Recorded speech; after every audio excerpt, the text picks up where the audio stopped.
Salam sejahtera saudara yang dikasihi Tuhan Yesus Kristus.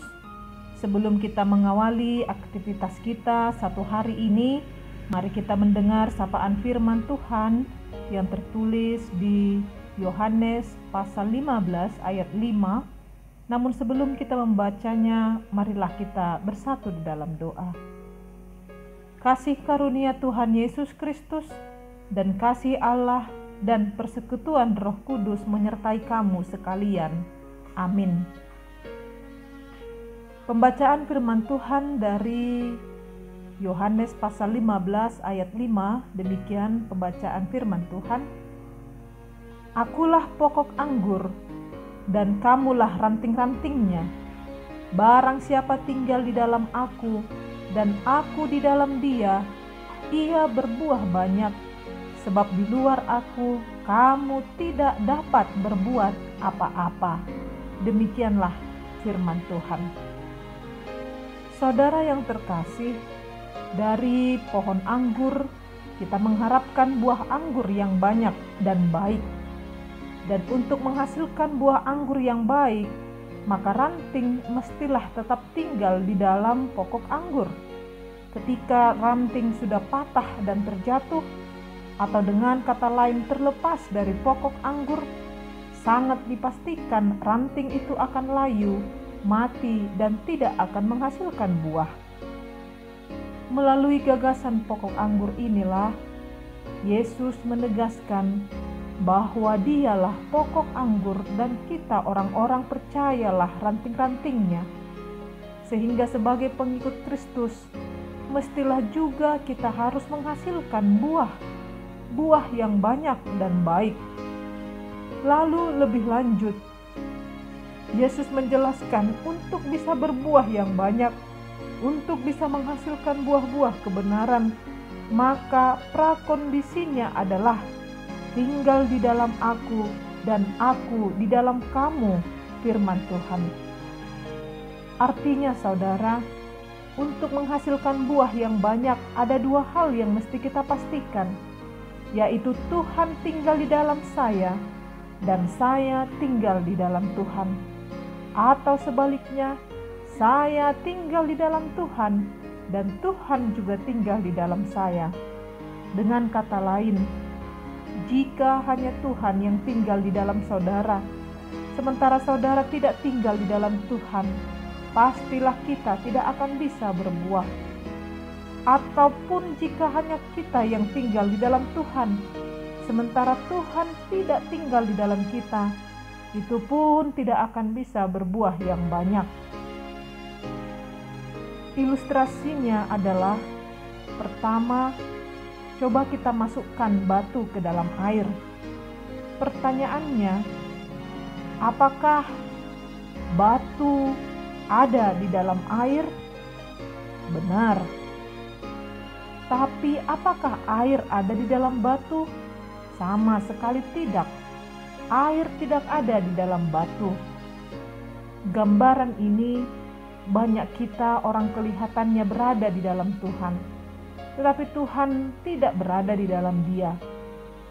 Misalnya memakai atribut-atribut Kristen, perhiasan, kalung, cincin, simbol salib besar-besar, bukanlah mutlak menandakan tinggal di dalam Tuhan. Ada lagi yang memakai di rumahnya gambar-gambar Tuhan Yesus, padahal di rumah itu tidak ada kedamaian, tidak ada kasih, tidak ada pengampunan. Sehari-hari hidup di dalam kecemburuan, iri hati, kecurangan, bahkan amarah yang meledak-ledak terhadap seisi rumahnya. Kelihatannya tinggal di dalam Tuhan, nyatanya Tuhan tidak ada di rumah itu. Lalu saudara cobalah ilustrasi kedua. Ambil kapas segenggam, lalu masukkan kapas itu ke dalam air. Pertanyaannya, apakah kapas di dalam air? Benar. Lalu apakah air ada di dalam kapas? Benar. Kapas di dalam air dan air ada di dalam kapas.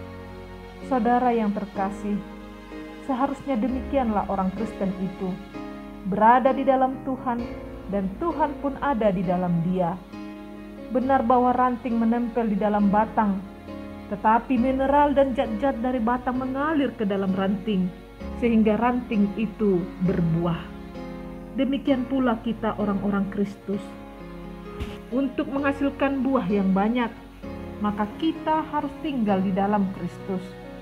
Sebab di luar Kristus kita akan layu, mati dan tidak menghasilkan buah. Hanya karena di dalam Dialah kita memiliki nutrisi pengharapan, iman, dan kasih yang mengalahkan keinginan daging, sehingga kita akan menghasilkan buah yang banyak dan baik. Amin. Marilah kita berdoa. Ya Tuhan Allah Bapa, Allah yang maha baik, kami sungguh bersyukur Tuhan untuk malam yang kami lalui dengan istirahat yang cukup. Kami boleh merasakan Tuhan yang sudah menemani kami di saat kami tertidur. Dan Tuhan juga yang membangunkan kami dan merasakan kasih Tuhan yang selalu baru setiap hari. Kami sungguh bersyukur Tuhan. Di pagi ini Tuhan ingatkan kami agar kami tetap tinggal di dalam Tuhan. Dan Tuhan tinggal di dalam kami. Tuhan yang maha baik. Ada banyak hal kejadian di hidup kami ini, sehingga terkadang kami berjalan di luar Tuhan. Kami mengandalkan pikiran dan kekuatan kami. Ampuni kami Tuhan, Tuhan yang maha pemurah. Kerinduan kami dapat menghasilkan buah yang banyak dan baik. Tolong kami Tuhan, agar kami tetap rindu dan setia tinggal di dalam Tuhan. Sebab di luar Tuhan kami tidak akan menghasilkan buah apapun juga. Karena itu Tuhan, biarlah Engkau juga menyertai pekerjaan kami dalam satu hari ini. Jauhkan segala penyakit, malapetaka, kerugian dan mara bahaya. Tuhan, curahkanlah berkat-berkat-Mu bagi kami, bagi keluarga kami yang dekat maupun yang jauh. Di dalam nama anak-Mu Tuhan Yesus Kristus, kami berdoa dan bersyukur. Amin. Saudara yang terkasih di dalam Kristus Yesus, selamat beraktivitas bagi kita semua. Kiranya Tuhan memberkati hidup kita dan menghasilkan buah yang banyak dan baik. Tuhan memberkati. Shalom.